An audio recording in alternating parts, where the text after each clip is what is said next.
అంతరాయ తిమిరోపశాంతయే శాంతపావనమచింత్య వైభవం తం నరం వపుషి కుంజరం ముఖే మన్మహే కిమపి తుందిలం మహః.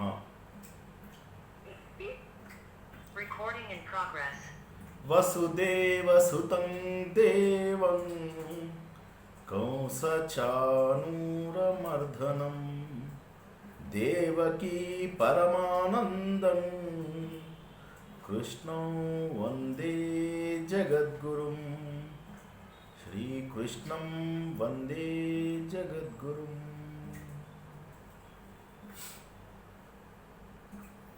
పవిత్రమైనటువంటి భగవద్గీతలో గొప్ప గొప్ప అధ్యాయాలు నేర్చుకుంటున్నాము. ప్రతి అధ్యాయము గొప్పదే. ఏ అధ్యాయం ముందైనా నేను ఇది చాలా గొప్ప అధ్యాయం అంటూ ఉంటాను. అది నిజమే.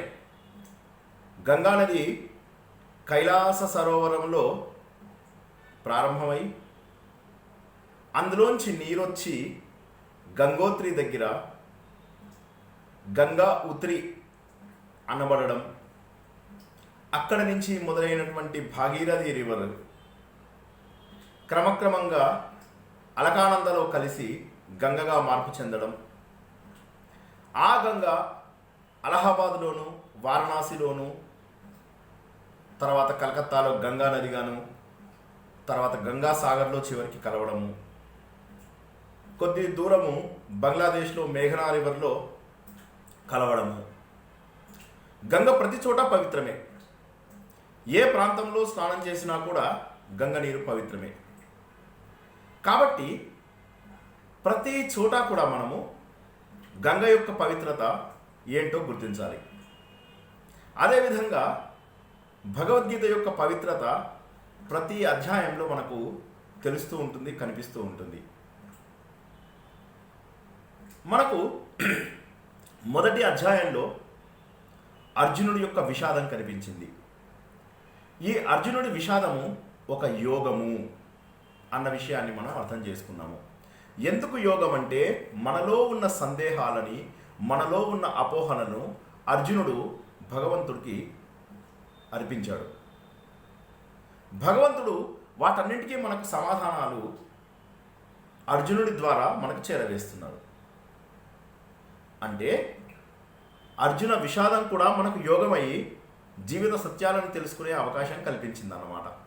మొదటి అధ్యాయం అర్జునుడు బాణాలని పారవేసేసి ఇక నేను ఈ యుద్ధం చేయలేను, బంధుప్రీతి అనేటటువంటి మోహము, తర్వాత ఇంతమందిని చంపి నేను ఏం సాధిస్తాను, ఈ యుద్ధం నిజంగా అవసరమా, వారు నన్ను చంపినా సరే నేను వారిని చంపను అనేటటువంటి నిరాశ నిస్పృహలకు లోనై పిరికితనానికి నపుంసకత్వానికి నిదర్శనమై ఆ విధంగా బాణాలు వదిలేసినటువంటి అర్జునుడు పూర్తిగా అజ్ఞానంలో కూరుకుపోయాడు మొదటి అధ్యాయంలో. రెండవ అధ్యాయం నుంచి శ్రీకృష్ణుడి జ్ఞానబోధ ప్రారంభమైంది. ఎందుకని అర్జునుడు చెప్పాడు, భగవంతుడి వైపుకు తిరిగాడు. అది కావలసింది మనకు.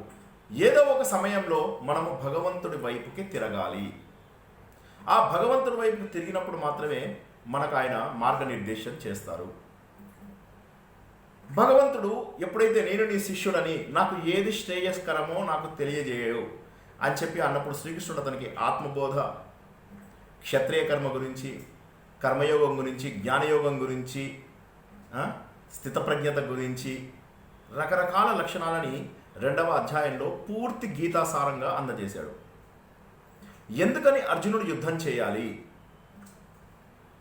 అందరూ ఆత్మస్వరూపులే కాబట్టి ఎవరిని నువ్వు చంపడం లేదు, ఇది నీ బాధ్యత, నువ్వు కర్మ నుంచి తప్పించుకోలేవు. ఎన్నో సత్యమైన విషయాలని మనకు భగవద్గీతలో 18 అధ్యాయాల్లో ఉన్న విషయాలన్నింటినీ కూడా రెండవ అధ్యాయంలో తెలియజేసినాడు. అయినప్పటికీ కూడా అర్జునుడికి అర్థం కాలేదు. అప్పుడు శ్రీకృష్ణుడు కర్మయోగం అనే అధ్యాయాన్ని మొదలెట్టి కర్మ ఎందుకని చేయాలి, భగవంతుడు మనందరినీ కర్మయోగులుగా ఎందుకు కావాలనుకుంటున్నాడు, కర్మని మనము ఫలితాలు కోరుకుంటూ ముందు చేస్తాం, తర్వాత ఫలితాల్లోని ఆసక్తి లేకుండా చేస్తాము, కోరికలు లేకుండా చేయడము, కోరిక కోరుకున్న ఫలితాలు ఏ వచ్చినా తీసుకోవడం, అంటే ఫలితాలను ప్రసాద రూపంలో తీసుకోవడము రెండవ స్థాయి. తర్వాత మన పనులను ఇతరుల హితం కోసం చేయడము, తర్వాత మన పనులను బాధ్యతాయుతంగా చేయడము, ఇది తప్పదు, ఇది నా బాధ్యత అని చెప్పి వాటిపైన ఆసక్తి వదిలేసి చేయడము, నిష్కామ కర్మ అన్నమాట. తర్వాత మనం ఏం ఇవన్నీ కూడా కర్మ లోపల భాగాలన్నమాట. ఇవి చేయడం కోసం అని చెప్పేసి 4వ అధ్యాయంలో శ్రీకృష్ణుడు 12 రూపాలలో కర్మని ఏ విధంగా చేయాలి అనే విషయాన్ని తెలియజేశాడు. దాన్ని జ్ఞానం యోగము అంటాము. కర్మని తెలివిగా ఎలా చేయాలి. 3వ అధ్యాయంలో కర్మ ఎందుకు చేయాలి, భగవంతుడు ఎందుకు కర్మ చేస్తున్నాడు అన్న విషయాన్ని తెలుసుకున్నాం. 4వ అధ్యాయంలో కర్మను తెలివిగా ఎలా చేయాలి మనము 12 రకాల యజ్ఞాలని తెలుసుకున్నాం. ఆ 12 యజ్ఞాలలో మనకు ముఖ్యమైనటువంటివి దేవయజ్ఞము, తపయజ్ఞము, స్వాధ్యాయ యజ్ఞము, ద్రవ్య యజ్ఞము, ప్రాణాయామము, యోగా, ఇవన్నీ కూడా ఏదో ఒక రకమైన సాధన మనకు అందిస్తాయి అన్న విషయాన్ని మనం తెలుసుకున్నాం. 4వ అధ్యాయం తర్వాత 5వ అధ్యాయంలోకి ప్రవేశించాం. ఎందుకని?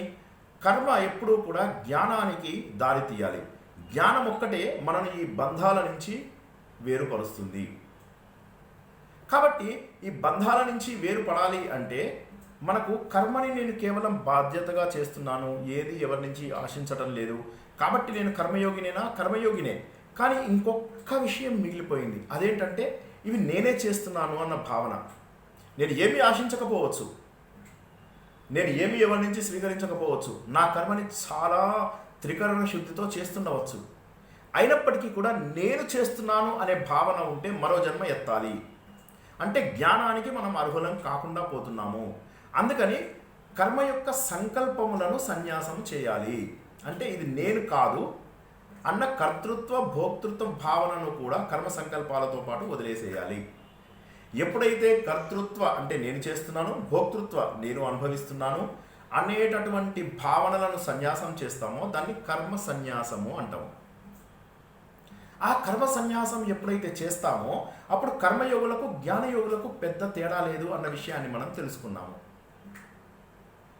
కర్మ ద్వారా ఏం జరుగుతుంది? మనకు కర్మయోగం ద్వారా చిత్తశుద్ధి కలుగుతుంది.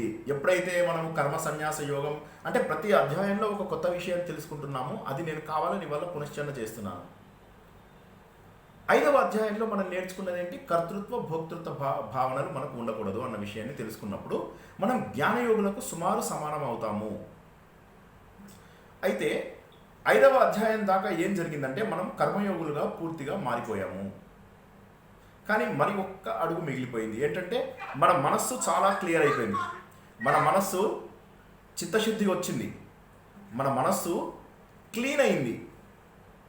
క్లీన్ స్లేట్, చెత్త అంతా బయట పారేసాం. మన మనస్సు 4 భాగాలని చెప్పుకున్నాం కదా, మనస్సు, బుద్ధి, చిత్తము, అహంకారము. ఇందులో చిత్తం అనేది మెమొరీ యూనిట్, స్టోరేజ్ యూనిట్. అందులోపల అంతా చెత్తే. ఆ చెత్తనంతా కూడా మనము ఏం చేసాము? శుద్ధి చేశాము కర్మయోగం ద్వారా. సరే, ఇప్పుడు మనస్సు చాలా శుద్ధిగా అయింది, చాలా పరిశుభ్రంగా అయింది. కానీ నిశ్చలంగా లేదు. ఎందుకంటే మళ్ళీ ఆలోచనలు వస్తూ ఉంటాయి. ఏదో ఒక ఆలోచన, మనస్సు ఉన్నంతసేపు మనకు ఆలోచనలు సహజము. కాబట్టి మనస్సుని నిశ్చలంగా చేయాలి. మరోసారి చెబుతున్నాను, మనస్సుని, చిత్తాన్ని శుద్ధి చేసుకున్నాము కర్మయోగం ద్వారా. కానీ మనస్సుని నాశనం చేయందే, అంటే మనస్సు ఏ విధమైన ఆలోచన లేని స్థితికి చేరందే మనము మోక్షానికి అర్హత సాధించలేము. అంటే మనస్సు శుద్ధి చేసుకున్నాము, చిత్తశుద్ధి అయింది. ఇప్పుడు చిత్త నైశ్చల్యం అంటే నిశ్చలత, అంటే మారనటువంటి ఏ ఆలోచన లేనటువంటి సహజ స్థితిలోకి చేరుకోవాలి. అది చేరుకున్నప్పుడు మనము ధ్యాన యోగము అనేటటువంటి అత్యద్భుతమైనటువంటి అధ్యాయంలోకి ప్రవేశిస్తాము. ఇది ఏం చేస్తుందంటే మన మనస్సు చాలా చిత్తశుద్ధి అయింది, కాకపోతే మళ్ళీ అది బయట విషయాలని గ్రహించదు అన్నది లేదు. ఇప్పుడు మన ముక్కు బయట నుంచి వచ్చే వాసనలను తీసుకుంటోంది, మన నోరు బయట నుంచి వచ్చిన వస్తువులన్నింటినీ స్వీకరిస్తున్నాము, కళ్ళు బాహ్య ప్రపంచంలో కనిపిస్తున్న ప్రతి విషయాన్ని చూస్తున్నాము, చెవులు ప్రతి శబ్దాన్ని, బయట నుంచి వచ్చే శబ్దాన్ని వింటున్నాము, చర్మము బాహ్య స్పర్శను అనుభవిస్తోంది. మరి అటువంటప్పుడు మనకు బాహ్యమైనటువంటి ఆలోచనలు తప్ప మనకు అంతరంగపు ఆలోచనలు రావు కదా. అంటే మళ్ళీ కొత్తగా మనం పాడైపోయే అవకాశం ఎక్కువ ఉందన్నమాట. కాబట్టి మొదటి 5 ఇప్పుడు కొద్దిగా జాగ్రత్తగా వినండి ప్లీజ్.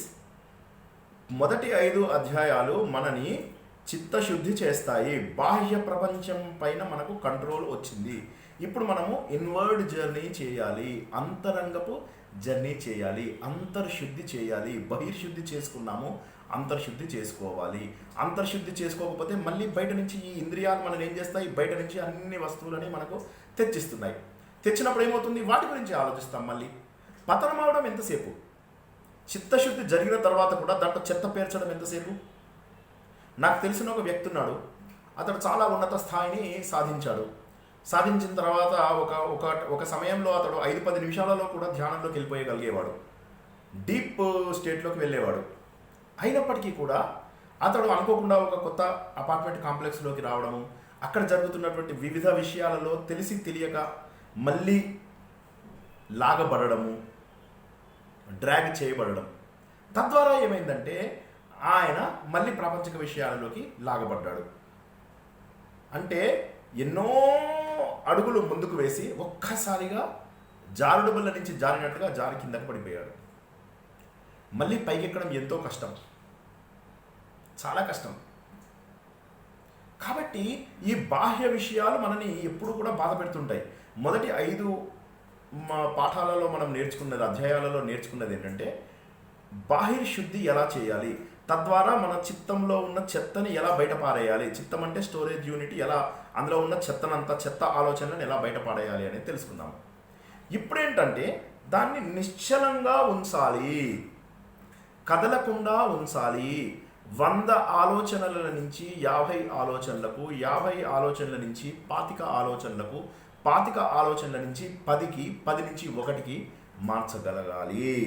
చివరికి ఆలోచన రహిత స్థితికి చేరుకుంటాము. అసలు ఆలోచన రహిత స్థితి ఉందా? తప్పకుండా ఉంది. అది మనం అందరము ప్రతిరోజు అనుభవిస్తున్నామని మనం తెలుసుకున్నాం కదా. గాఢ నిద్రలో అంటే స్వప్నములు కూడా మనకు రానటువంటి స్థితిలో మనము ఈ ఆలోచన రహిత స్థితిని అర్థం చేసుకుంటున్నాము. కేవలము ఆ స్థితిలో మాత్రమే మనము విశ్వ చైతన్యాన్ని తీసుకోగలుగుతున్నాము. అంటే ఏంటి, విశ్వ చైతన్యం మనకు రావాలి అంటే ఆలోచనలు లేని స్థితికి వెళ్ళాలి. ఆ ఆలోచనలు లేని స్థితికి వెళ్ళడానికి ఉపయోగించేదే ధ్యానము. ఇది ధ్యాన యోగం అనేటటువంటి 6వ అధ్యాయం. క్లియర్ కదా. 5 అధ్యాయాలలో కర్మయోగం సాధిస్తున్నాము. కర్మయోగం తప్పనిసరి, కర్మయోగము తప్పనిసరి. ఈ కర్మ నేను చేయడం లేదు అన్నటువంటి చివరి భావన 5వ అధ్యాయంలో నేర్చుకున్నాము. అంతకుముందు కర్మ ఫలితాల గురించి ఆలోచించడం మానేశాము. ఎందుకంటే మనము పని చేయడమే మన ధర్మము. పని చేసిన తర్వాత ఫలితాలు మన చేతుల్లో లేవు. ఆ సత్యాన్ని గ్రహించినప్పుడు మనకు దుఃఖం దూరం అవుతుంది. దుఃఖము ప్రపంచంలో ఏ విషయం నుంచైనా మనకు రావడానికి అవకాశం ఉంది. ఒక పిచ్చాసుపత్రి లోపల ఒక వ్యక్తి చాలా యంగ్ అన్నమాట, చాలా బాధపడుతూ ఏడుస్తున్నాడు అన్నమాట. ఘోరున ఏడుస్తూ ఉంటాడు. ఎప్పుడు చూసినా మోనికా మోనికా మోనికా అని చెప్పి ఏడుస్తున్నట్ట. ఇది సుందర చైతన్య స్వామి చెప్పినటువంటి ఒక కథ నాకు నచ్చింది, మీ అందరికీ చెబుదామని. ఘోరున ఏడుస్తూ ఉంటాడు. మామూలు సమయాల్లో బాగానే ఉంటాడు, కానీ అప్పుడప్పుడు బాధపడుతూ మోనికా మోనికా అని ఏడుస్తూ ఉంటాడు అన్నమాట. అంటే ఏమైంది అంటే అతడు ఆ అమ్మాయిని ఇష్టపడ్డాడు, కానీ పెళ్లి చేసుకోవడం కుదరలేదు. ఎందుకంటే ఆ అమ్మాయి వద్దనుకుంది తన్ని. అప్పటి నుంచి బాధపడి ఆ అమ్మాయిని పెళ్లి చేసుకోలేకపోయాననే బాధ లోపల పిచ్చాడైపోయాడు. అయిపోయి మోనికా మోనికా మోనికా మోనికా అని ఏడుస్తున్నాడు. అనగానే డాక్టర్ అవునా అని చెప్పేసి పక్క రూమ్లోకి వెళ్తాడు. పక్క రూమ్లో ఇంకోడు మోనికా మోనికా మోనికా మోనికా అని ఏడుస్తుంటాడు అనమాట.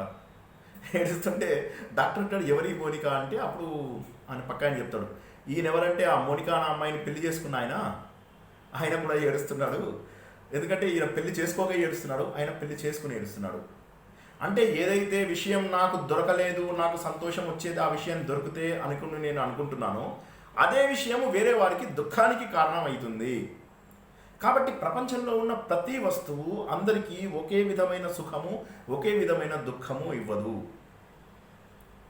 మన పంచ ఇంద్రియాలలో చక్కెర నోట్లో వేసుకున్నాము, తీయగా ఉంది, అప్పుడు మనకు సుఖం వచ్చింది. కళ్ళతో ఒక చక్కటి దృశ్యాన్ని చూసాము, సుఖంగా అనిపించింది. చెవులతో మనకు నచ్చినటువంటి శబ్దాలను కీర్తనలను పాటలను విన్నాము, సుఖం అనిపించింది. సుఖం ఒక్కటే, ఇంద్రియాలు వేరు వేరు. ప్రపంచంలో ఉన్న వస్తువులను గ్రహించే దాంట్లో మనం ఏం చేస్తున్నామంటే సుఖాన్ని దుఃఖాన్ని మనం ఆపాదించుకుంటున్నాం. ఒకరికి నచ్చినటువంటి ప్రార్థనలు మనకు నచ్చకపోవచ్చు, మన ప్రార్థనలు వేరే వారికి నచ్చకపోవచ్చు. కాబట్టి దుఃఖం అనేది సుఖం అనే దాంట్ లోపల ఉంది. కాబట్టి ఫలితాలని ఆశించి మనకు కావలసినట్టుగా కావాలి అని అనుకోవడం తప్పు. ఒక్కొక్కసారి మనకు కావాలి అనుకున్న ఫలితాలు మనకు తర్వాత తెలుస్తుంది, ఇది నేను ఎందుకు కోరుకున్నాను దేవుడా అని. ఈ కోరికలు కనుక తీరకపోతే 70, 80 ఏళ్ళు 90 ఏళ్ళు వచ్చిన వాళ్ళు కూడా దేవుడి దగ్గరికి వెళ్ళి దేవుడా నన్ను కాపాడు అని చెప్పేసి కోరుకుంటుంటే ఏమనాలి? జీవితం అంతా అత్యద్భుతమైనటువంటి జీవన విధానాన్ని నడిపిన వాళ్ళు కూడా ఇంకా ఏదో కావాలని ఆశిస్తున్నారు. నేను ఇంతకుముందు చెప్పినట్టుగా ప్రపంచంలో ఉన్న టాప్ 1%, 2% ఆనందంగా ఉండే వారిలో మనం కొంతమందిని. అటువంటప్పుడు మనమే గనక నాకు బాధగా ఉంది, నాకు కష్టంగా ఉంది, నాకు ప్రతి విషయము బాధ పెడుతుంది, ప్రతి చిన్న బయట విషయము నన్ను బాధ పెడుతుంది, నీకు అన్నం తినడానికి దొరుకుతుందా, కూర్చోడానికి ఒక నీడ ఉందా, అంత మాత్రం చాలు. అంత మాత్రం లేని వాళ్ళు ఎంతమందో, కనీసం అవయవాలు కొంత మాత్రమైనా పనిచేస్తున్నాయా? ఉన్నాయి. ప్రపంచం లోపల అలా లేని వాళ్ళు ఎంతోమంది ఉన్నారు. సో ఈ విషయం ఏంటంటే నేను చెప్పింది ఎందుకంటే ఇదంతా కూడా ఆలోచన, దీన్ని వివేక వైరాగ్యం అంటారు. వివేకం ద్వారా మనం ప్రపంచంతో మనకున్న బంధాన్ని కోల్పోయి మనం సంతోషంగా ఉండవచ్చు. ప్రపంచంలో ఎంత ఎక్కువ తిరిగితే మీకు అన్ని ఎక్కువ దెబ్బలు తగులుతాయి. ఇప్పుడు మా అమ్మ చిన్నప్పుడు కందిపొడి అవి చేసేటప్పుడు ఇట్లా ఉసిరి, దాన్ని ఏమంటారు, తిరగల ఏదో అంటారు, మర్చిపోయాను దాన్ని. అది చేస్తున్నప్పుడు ఏమయ్యేదంటే అందులో మధ్యలో ఉన్నవి మాత్రం కదలకుండా ఉండేవి, కానీ దూరంగా ఉన్నవి మాత్రం బాగా పచ్చడి అయిపోయి పౌడర్ అయిపోయి బయటకు వచ్చేవి. అంటే మనము మన మనస్సుకి, మన దేవుడికి, మన అంతరంగానికి ఎంత దూరం వెళ్తే అన్ని కష్టాలు వస్తాయి. దయచేసి ఈ విషయాన్ని అర్థం చేసుకోండి. మనము చాలా చిన్న విషయాల కోసం మనం భగవంతుని నెగ్లెక్ట్ చేస్తాము. మన పర్సనల్ ప్రోగ్రామ్స్ కోసం మనము చాలా విషయాలని క్యాన్సిల్ చేసుకుంటాము. చాలా చోట్లకు వెళ్ళడం అనేది మనము అలవాటు చేసుకోము. అయ్యో మన ఫ్రెండ్స్ ఏమనుకుంటారో, వీళ్ళు ఏమనుకుంటారో, వాళ్ళు ఏమనుకుంటారో, ఇవన్నీ అనుకోవడం ద్వారా మనము భగవంతుడికి దూరం అవుతాము. మన అంతరంగానికి మనం ఎప్పుడైతే దూరంగా వెళ్తామో పచ్చడి అయిపోతాము, పౌడర్ అయిపోతాము. ఆ తిరుగలిలో వేసినటువంటి ఇది ఉంది కదా, కందిపొడి చేసేవాళ్ళు, అలాగనమాట. అంటే భగవంతుడికి దూరంగా వెళ్ళినప్పుడు, మన అంతరాత్మకు దూరంగా వెళ్ళినప్పుడు, భగవంతుడు హృదయంలో ఉన్నాడని మనం ఎన్నోసార్లు తెలుసుకున్నాం. ఆయనకు దూరంగా వెళ్ళినప్పుడు మనం దెబ్బతినడం ఖాయం. ఇప్పుడు సముద్రంలో ఉప్పు ఉంది. ఆ ఉప్పు ఏమవుతుంది? సముద్రంలో ఉన్నంత వరకు బాగానే ఉంది. ఒకసారి సముద్రం నుంచి బయటకు వచ్చిన తర్వాత దాన్ని తీసుకెళ్ళి దాన్ని ప్రాసెసింగ్ చేసి దాంట్లో కాసిన కెమికల్స్ కలిపి, కొన్ని కెమికల్స్ తీసేసి దాన్ని పౌడర్ చేసి దాన్ని కూరల్లో వేసి వేడి చేసి కాల్చి తిని నానా రకాలుగా కష్టపడతారు. అంటే ఈ ఉప్పు సముద్రానికి దూరం అవ్వడం వల్ల ఈ సమస్యలన్నీ వచ్చాయి. మనకు వస్తున్న ప్రతి సమస్య, దయచేసి ఇది వినండి, ఇది ధ్యానానికి అత్యంత ముఖ్యం అన్నమాట. ఎందుకంటే మనం అంతరంగానికి దగ్గరగా వెళ్ళాలి అన్న విషయమే ధ్యానము. నేను అనవసరమైన విషయం ఒక్కటి కూడా చెప్పడం లేదు. అంతరంగానికి దగ్గరగా వెళ్ళడమే ధ్యానము. మనము ఈ అంతరంగానికి దూరంగా వెళ్తున్నంత వరకు సమస్యలు మనను వెంటాడుతూనే ఉంటాయి అన్న విషయం తెలుసుకుంటున్నాం. ఏ విధంగా అయితే ఉప్పు గురించి మాట్లాడుతున్నామో, ఉప్పు సముద్రానికి దూరంగా ఉండడం వల్ల ఎన్ని కష్టాలు పడింది. అంటే మనము భగవంతుడికి దూరంగా ఉండకూడదు. జీవితంలో ఒక లక్ష్యం ఏర్పరచుకుని ముందుకు వెళ్ళాలి. ఏం చేయాలి లక్ష్యం ఏర్పరచుకుని అంటే, ఇప్పుడు మన ఇంట్లో ఒక కొత్త జంతువుని తీసుకొచ్చాము, ఆవు కావచ్చు, కుక్క కావచ్చు, ఇంకేదన్నా కావచ్చు, అది పరిపరి విధాలా బయటికి వెళ్ళిపోతూ ఉంటుంది. మనం ఏం చేస్తాము, దాన్ని తీసుకొచ్చి ఒక స్తంభానికో ఏదో ఒక దానికి కట్టేస్తాం. కట్టినప్పుడు ఏమవుతుంది, దాని రేడియస్ తగ్గిపోయి దాని చుట్టూనే తిరుగుతూ ఉంటుంది. అవునా? అదేవిధంగా మనము కట్టేసుకుని మనం వేరే వారికి దూరం అవ్వాలి. ఇదే నిన్న మనం తెలుసుకున్నాం. నిన్న తెలుసుకున్నదంతా కూడా విషయానికి సంగం ఉండకూడదు. కర్మలు నియమిత కర్మలే చేయాలి. ఏవైతే శాస్త్రంలో చెప్పిన కర్మలే చేయాలి. అనవసరమైన వ్యక్తులకు, మనుషులకు దూరంగా ఉండాలి అన్న విషయాన్ని నిన్న మనం తెలుసుకున్నాం. అదే ఇప్పుడు నేను చెప్తున్నాను. ఆ బయట ఉన్నటువంటి చెత్తకు దూరం అవడం వల్ల అంతరంగానికి దగ్గర అవుతాము. ఆ అంతరంగానికి దగ్గర అవడమే మనకు కావాల్సింది. అంటే మనం ఏం చేయాలి, భగవంతుడి వైపుకు తిరగాలి. భగవంతుడి వైపుకి తిరగాలి అంటే అంతరాత్మ శుద్ధిగా ఉండాలి. ఈ 6వ అధ్యాయం ఏదైతే ఉందో మనకు కర్మయోగానికి భక్తి యోగానికి మధ్య అనుకోవచ్చు. ఎందుకంటే 7వ అధ్యాయం నుంచి 12వ అధ్యాయం వరకు భక్తి షట్కము అంటారు. ఈ 6 అధ్యాయాలు కర్మ షట్కము, కర్మ యొక్క 6 అధ్యాయాలు. 7 నుంచి 12 వరకు ఉన్న అధ్యాయాలని భక్తి షట్కము అంటారు. 13 నుంచి 18 వరకు ఉన్న వాటిని జ్ఞాన షట్కము అంటాము. కాబట్టి కర్మ షట్కంలోంచి భక్తి షట్కంలోకి వెళ్ళి తీరాల్సిందే. భగవంతుడి వైపు మనము తిరగవలసిందే. భగవంతుడి వైపు తిరగాలి అంటే అంతరంగం చూసుకుంటే చాలు. మనం ఎన్నో ఉదాహరణలు తీసుకున్నాము. ఇప్పుడు పోతన ప్రపంచాన్ని చూడలేదు. ఆ రోజుల్లో టెలిస్కోపులు పెట్టి ప్రపంచంలో ఎక్కడ ఏముందో చూడలేదు ఆయన. కానీ లోకంబులు లోకస్తులు లోకేశులు తెగినత్తుది నలోకంబకు పెంజీకటి కవ్వల నెవ్వడు. ఆ పద్యం లోపల మీరు చూసినట్టయితే చివరిలో ఏముంటుంది? పెంజీ కాటి కవ్వల నెవ్వడు ఏకాకృతి నెరుగునో అతని వెలుగునో అతని నేను సేవింతును అన్నాడు. ఈరోజు మనం బ్లాక్ హోల్ తీసుకున్నట్టయితే ప్రపంచంలో ఉన్న బ్రహ్మాండాలన్నీ అందులో వెళ్ళిపోతూ ఉంటాయి. మన సూర్యుడు ఇంత చిన్నవాడు, అంతకంటే ఎంతోమంది కోట్ల కొద్ది సూర్యులు ఉన్నారు ప్రపంచంలో, విశ్వంలో. ఆ సూర్యుళ్ళు, గ్రహ వ్యవస్థలు ఇవన్నీ విరాట పురుషుడైనటువంటి భగవంతుడిలోంచే ఉత్పన్నమవుతాయి, భగవంతుల్లోనే కలిసిపోతాయి. ఆ కలిసిపోయినప్పుడు ఏమవుతుంది? ఆ బ్లాక్ హోల్ అని అందులోకి వెళ్ళిపోతాయి అన్నమాట. ఆ బ్లాక్ హోల్ బయట ఒక వెలుతురు ఉంటుంది అని చెప్పి పోతన చెప్పగలిగాడు. ఆయనకు ఆ రోజుల్లో ఏముంది? ఇప్పుడు ఇది కనుక్కున్నది ఈ 2-3 సంవత్సరాల కింద కనుక్కున్నారు. బ్లాక్ హోల్ బయట ఒక వెలుతురు ఉంటుంది, దట్టమైన చీకటి ఉన్నటువంటి బ్లాక్ హోలు, అన్నింటినీ ఆకర్షించేటటువంటి బ్లాక్ హోల్ బయట ఒక వెలుతురు ఉంది అని 2-3 ఏళ్ల కింద కనుక్కున్నారు. కానీ పోతనామాత్రుడు ఎప్పుడో కనుక్కున్నాడు కదా.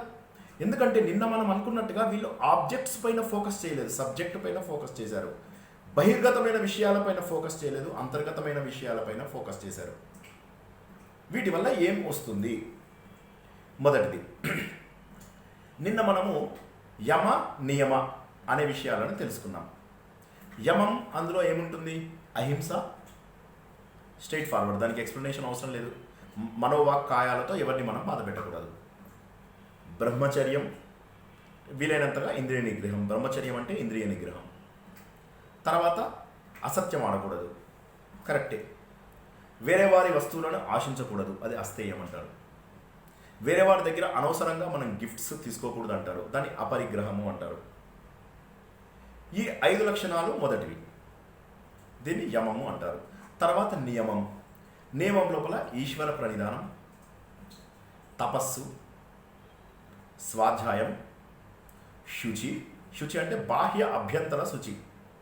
శుచి, సంతోషం, నిరంతరం ఆనందంగా ఉండడం. ఎటువంటి పరిస్థితి మనకు ఎదురైనప్పటికీ కూడా మనం ఆనందంగా ఉండగలగాలి. శుచి, సంతోషం, స్వాధ్యాయం, ఈశ్వర ప్రణిధానం, తపస్సు, ఈ 5 నియమాలు అంటారు. ఇవి సాధించిన తరువాత మాత్రమే మనము యోగాసనాల దగ్గరికి వెళ్ళాలి. 3వ స్థాయి యోగాసనాలు. అంటే ఈ 2 మెట్లు ఎక్కకుండా 3వ మెట్లోకి ఎక్కడం రిస్క్. ఎందుకంటే మనము వ్యక్తిగతంగా అత్యంత సులభంగా ధర్మబద్ధమైన జీవితాన్ని గడపాలి. అవి గడపడం కోసమే మనం ఇన్నాళ్ళు ఇంద్రియాలని, మనస్సుని, వీటన్నింటినీ మనం నిగ్రహించుకోవాలి, కంట్రోల్ చేసుకోవాలి అని ఎందుకు అన్నామంటే అవి మనకు యమనియమాలలో అందాయి కాబట్టి. యమనియమాలలో ఉన్నటువంటి నిగ్రహం శక్తి కనుక మనకు వచ్చినట్టయితే యోగ ఆసనాల ద్వారా దేహం పైన మనము శక్తిని సాధించగలుగుతాము. దేహం లేనిదే మనం ఏ పని చేయలేము. సాధనకు దేహము అత్యంత ముఖ్యము. శరీర మాధ్యమం కలు ధర్మ సాధనం. ఇది ధర్మ సాధనము. ధర్మాన్ని శరీరం ద్వారా సాధించుకోగలము. అది చేయడం కోసం అని చెప్పేసి ఈ శరీరాన్ని యోగాసనాల ద్వారా దృఢంగా మనం పెట్టుకుంటాము. 3వ మెట్టు. 4వ మెట్టు ఏంటి? ప్రాణాయామము. అంటే ఊపిరి పైన మనము శ్వాస నిలపడము. అది ఈరోజు తెలుసుకుంటాం. ప్రాణాయామము. ఆయామము ప్రాణము. ప్రాణంని నియంత్రించడము. ప్రాణము 5 రకాలుగా ఉంటుందని మనం తెలుసుకున్నాం కదా. ప్రాణము, అపానము, వ్యానము, ఉదానము, సమానము. ఇందులో అన్నిటికంటే ముఖ్యమైనది ప్రాణము. ప్రాణం లేనిదే మనం బతకలేము. మన శరీరంలో ప్రాణవాయువు లేనిదే ఏ పని చేయలేము. మనం తిన్న ఆహారం అరగదు, మనం ఏ పని కూడా చేయలేము. సెల్ డివిజన్ జరగదు. అది ప్రాణము.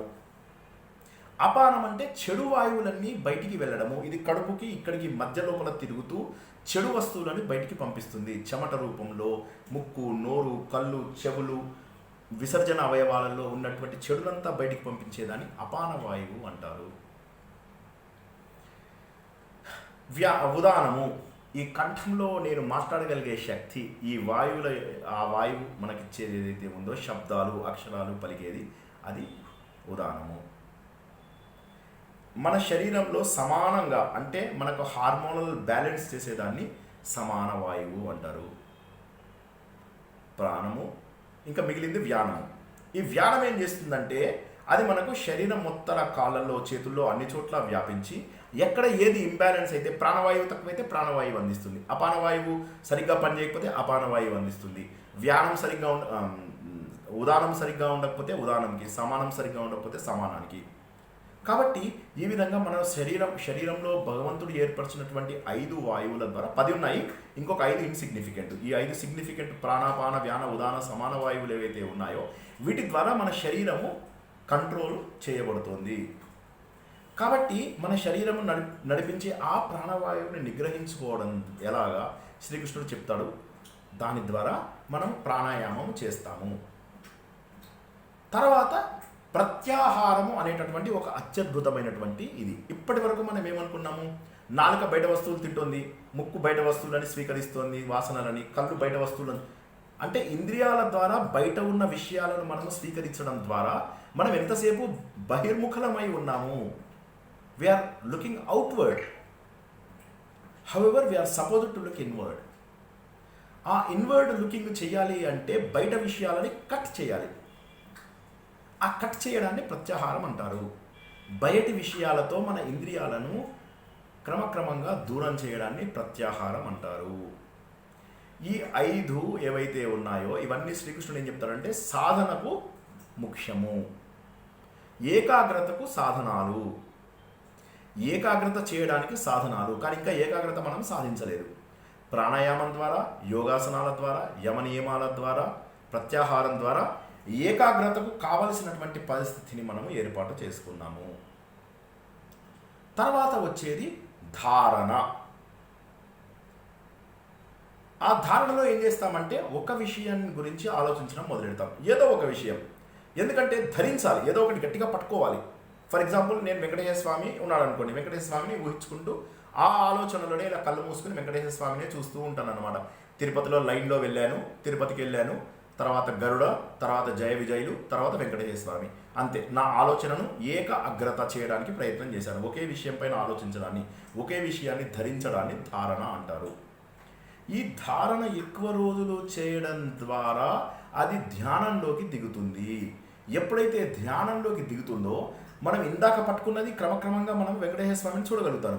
ఇప్పుడు నేను సడన్గా నరసింహస్వామిని చూడాలనుకోండి, చూడలేము. కానీ ధ్యానం వచ్చినప్పుడు ఏ వస్తువు పైననైనా మనం కేంద్రీకరించగలుగుతాము, ఏ వస్తువు పైననైనా ఏకాగ్రత చేయగలుగుతాము.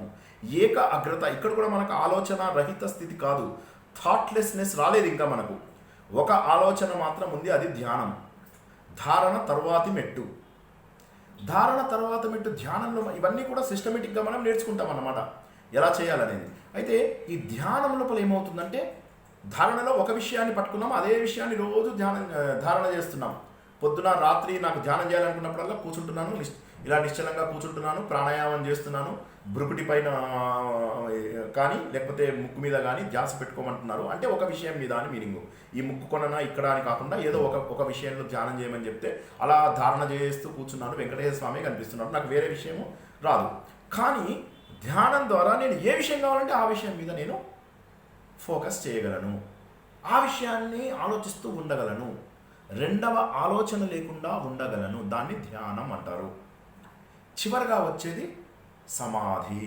ఇది అత్యద్భుతమైనటువంటిది. ఈ సమాధిలో ఏం చేస్తామంటే మనము మన మనస్సులో ఏం జరుగుతోంది, అవతల వారి మనస్సులో కూడా ఏం జరుగుతోంది అన్న విషయాలను తెలుసుకోగలుగుతాం. ఎందుకంటే అందరిలో ఉన్నది ఒకే ఆత్మ, అందరు కాబట్టి దేహం మాత్రమే వేరు. కాబట్టి ఎవరి మనసులలో ఏముంది, ఏ మనసు పైనన్నా, ఏ వ్యక్తి పైనన్నా, ఏ ఆలోచన పైనన్నా మనము ఫోకస్ చేసి అందులో ఉన్నటువంటి భావాలను తెలుసుకోగలము. దీన్ని సంప్రజ్ఞాత సమాధి అంటారు. ఈ సమాధిలో ఏమవుతుందంటే మనకు శక్తులు వస్తాయి. నాకు రాలేదు, నేను నేర్చుకున్న విషయం చెబుతున్నాను. ఈ సంప్రజ్ఞాత సమాధిలో అవతల వారి మనసులో ఉన్న భావనలను మనం గ్రహించే శక్తి వస్తుంది.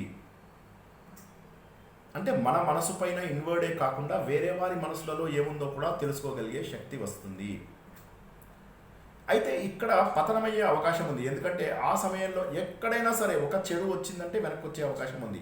ఆ చెడు రాకుండా ఉండాలంటే మనం ఏం చేయాలంటే తర్వాత స్థాయికి వెళ్ళాలి. దాన్ని సంప్రజ్ఞాత కానిది.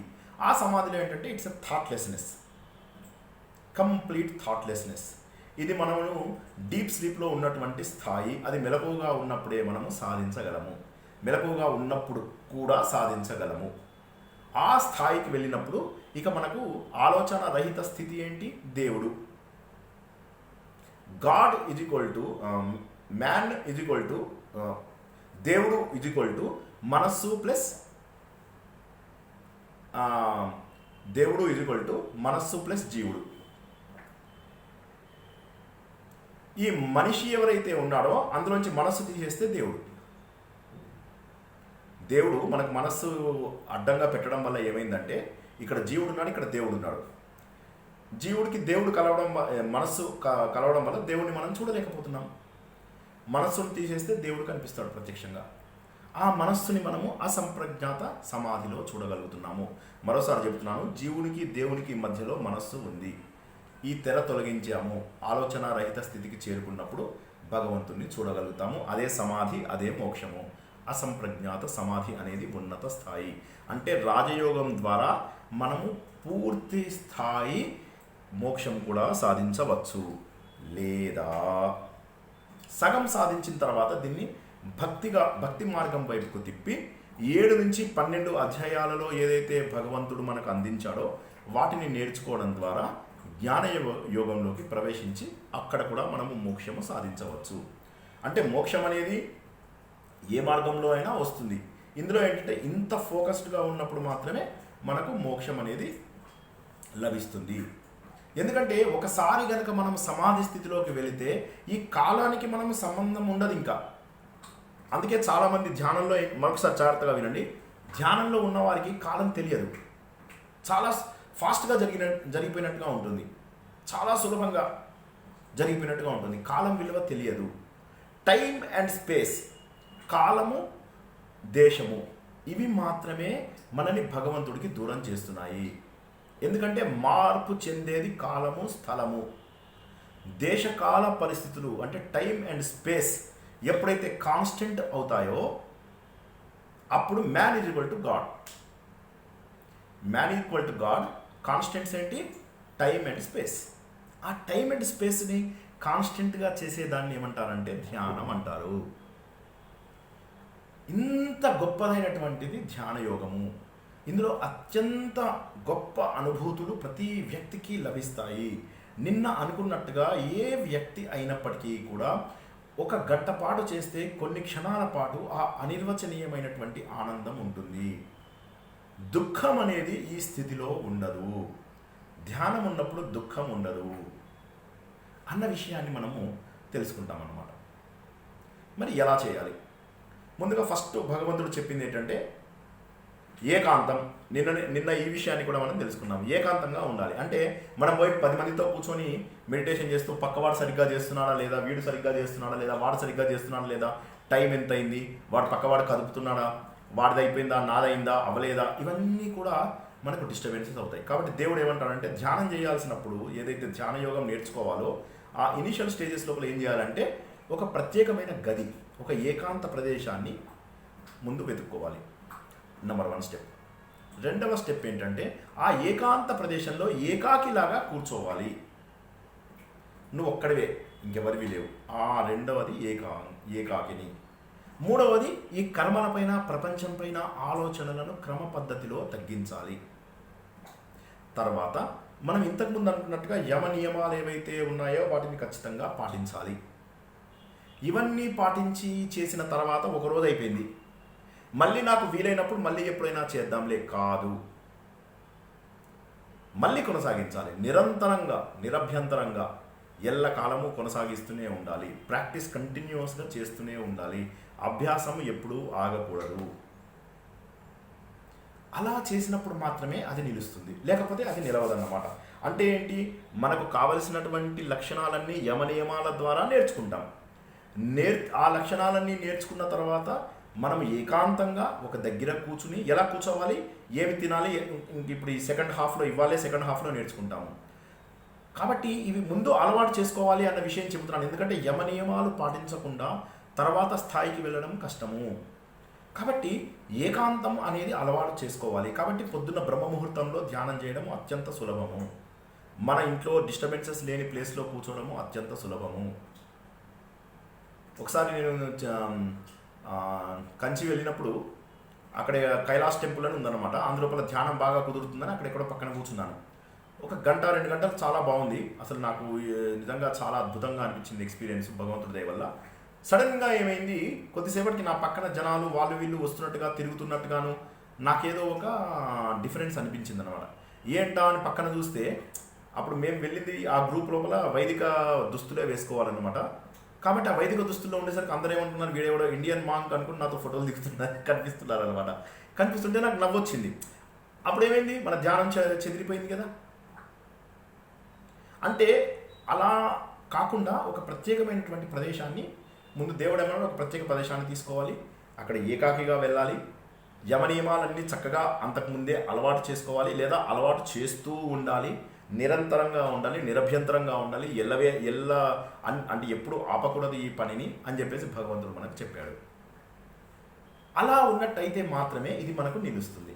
లేకపోతే ఏమవుతుంది, కొన్నాళ్ళు ప్రాక్టీస్ చేసి తర్వాత నాకు ఏదో అవసరం వచ్చింది, ఏదో పని పడింది, ఎవరిదో పెళ్ళికి వెళ్ళాల్సి వచ్చింది, ఎవరిదో ఎంగేజ్మెంట్కి వెళ్ళాల్సి వచ్చింది, ఇంకొక ఫంక్షన్, ఎప్పుడైతే మనము బహిర్ముఖం అవుతామో అప్పుడు మనం దెబ్బలు తింటాము. ఉప్పు గురించి తెలుసుకున్నాం కదా. ఎప్పుడైతే ఉప్పు సముద్రానికి దూరమైందో అనేక సంక్లిష్టమైన పరిస్థితులను ఎదుర్కొంది. ఎప్పుడైతే మన తిరగలి లోపల ఈ పప్పులన్నీ దూరంగా వెళ్ళాయో అవి పచ్చడి అయిపోయాయి. కానీ ఏదైతే ఆ తిరగలి దగ్గరగా ఉందో, మధ్యలో దగ్గరగా ఉందో, ఆ పిడికి దగ్గరగా ఉందో అది మాత్రం నలగకుండా జాగ్రత్త పడింది. అంటే ఆత్మకు వీలైనంత దగ్గరగా ఉండాలి. ఆ ఇన్వర్డ్ జర్నీ ఏదైతే ఉందో ఆ ఇన్వర్డ్ జర్నీనే మనం ధ్యానం అంటాము.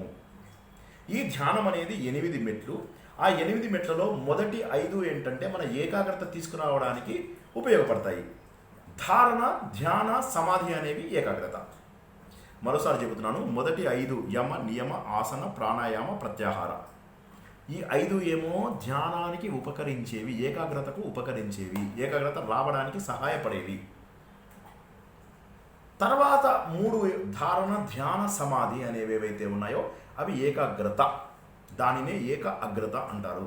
ధారణలో ఒకే విషయం పైన, ధ్యానం లోపల ఏ విషయం పైనైనా ఒక్కసారి మనం ధ్యానం చేయవచ్చు.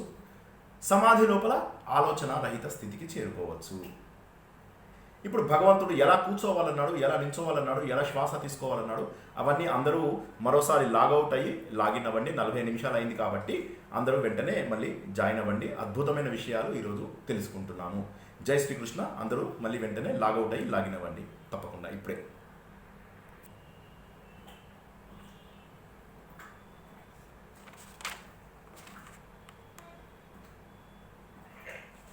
Recording in progress. జై శ్రీకృష్ణ.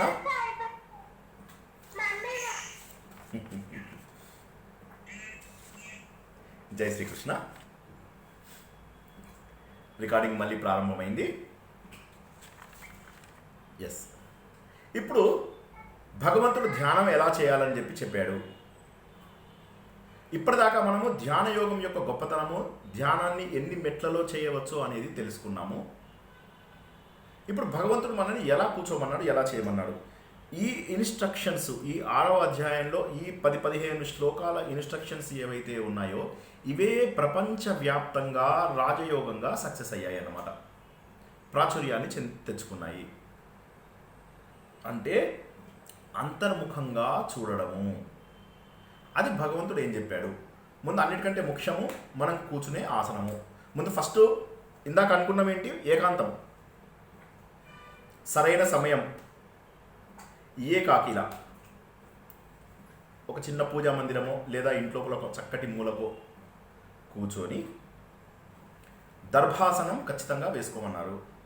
దర్భాసనము ఎందుకోసం అంటే అందరికీ తెలుసు, దర్భ అంటే పవిత్రం. మా ఇంటి పేరు దర్భ, సో కొద్దిగా ఆనందం అనిపించింది ఆ మాట అంటున్నందుకు. దర్భ అంటే పవిత్రం. ఆ దర్భ ఆసనాన్ని వేసుకోవాలి.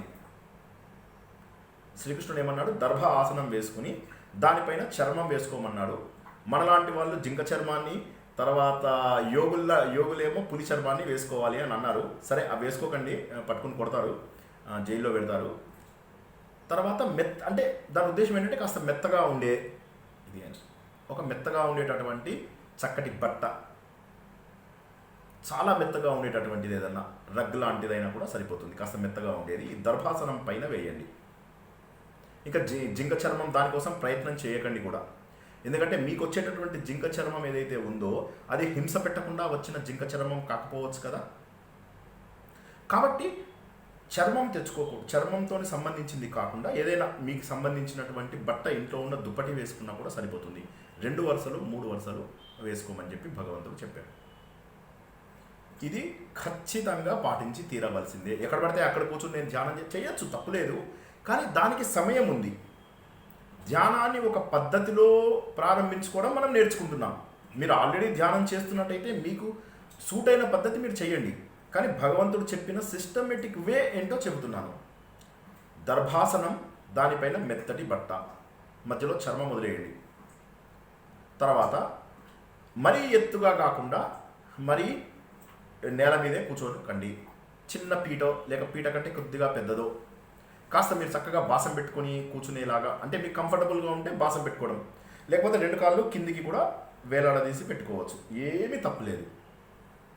అయితే మీరు కంఫర్టబుల్గా ఉండాలి. ఆ పొజిషన్లో కంఫర్టబుల్గా లేకపోతే, నిన్న నేను ఇటు అటు కదిలాని జ్ఞాపకం ఉందా లాస్ట్లో, అలా అవ్వకూడదు మనకు.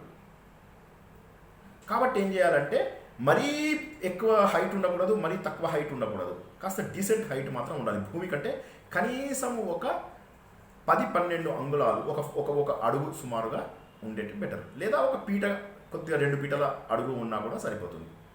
సరిపోయిన దానికి అడ్వాంటేజ్ ఏంటంటే, ఒకవేళ ఎవరికైనా లయ, విక్షేపము, ఆవరణ అని 3 ఉన్నాయి. అది మనం ఇంతకుముందు విక్షేపం, ఆవరణ తెలుసుకున్నాము. లయ కూడా, లయ అంటే నిద్రలోకి వెళ్ళిపోవడం అనుకుందాం కొద్దిసేపటికి. అలా వచ్చినప్పుడు ధన్నుమని కింద పడిపోకుండా ఉండడానికి అది ఉపకరణం అన్నమాట. కాబట్టి మరీ ఎత్తు, మరీ తక్కువ కానటువంటి ఆసనము, దానిపైన చక్కటి దర్భాసనము, దానిపైన మెత్తటి బట్ట, మరీ ఎక్కువ ఇది కాకుండా చూసుకోవాలి. చూసుకున్న తర్వాత ఏం చేయాలి? ఇప్పుడు ఇంకా ఈ శరీరాన్ని ఏం చేయాలంటే, ఈ వెన్నెముక్క, మెడ, ముఖము, ఈ 3 ఒక స్ట్రైట్ లైన్లో ఉండేలాగా పెట్టుకోవాలి. ఇలా. ఎందుకని? మీరు ఎవరి దగ్గరికన్నా వెళ్ళండి, ఎక్కడ ధ్యానం నేర్పించినా this is a mandatory thing. ఇది తప్పనిసరిగా చేయవలసింది. దీనికి కారణము మనం ఇంతకుముందు చాలాసార్లు తెలుసుకున్నాము. బ్యాక్గ్రౌండ్ చెప్పనా, మళ్ళీ చెప్పనా? సరే, చెప్పేస్తాను. బ్యాక్గ్రౌండ్ ఏంటంటే, మనకు 3 అవస్థలు ఉంటాయని తెలుసుకున్నాం కదా. ఒకటి జాగృత అవస్థ, రెండోది స్వప్నావస్థ, మూడోది నిద్రావస్థ. జాగ్రత్త అవస్థలో మనకు ఇంద్రియాలన్నీ పనిచేస్తున్నాయి, మనస్సు, బుద్ధి, చిత్తం, అహంకారం పనిచేస్తున్నాయి. దీన్ని స్థూల శరీరం అంటాం. తర్వాత రెండవది సూక్ష్మ శరీరం, మనస్సు, బుద్ధి పనిచేసేది స్వప్నావస్థ. తర్వాత మనం నిద్రపోయినప్పుడు కారణ శరీరం అని ఉంటుందన్నమాట. ఈ కారణ శరీరం ఏం చేస్తుందంటే, మన పాప పుణ్యాలని, మన అన్నింటినీ అది అబ్జర్వ్ చేస్తూ ఉంటుందన్నమాట. మనం పడుకున్నా అది పడుకోకుండా సాక్షిభూతంగా ఉంటుంది. ఈ కారణ శరీరమే వచ్చే జన్మలో ఆత్మని తీసుకుని మళ్ళీ ఇంకొక శరీరంగా జన్మనెత్తుతాం.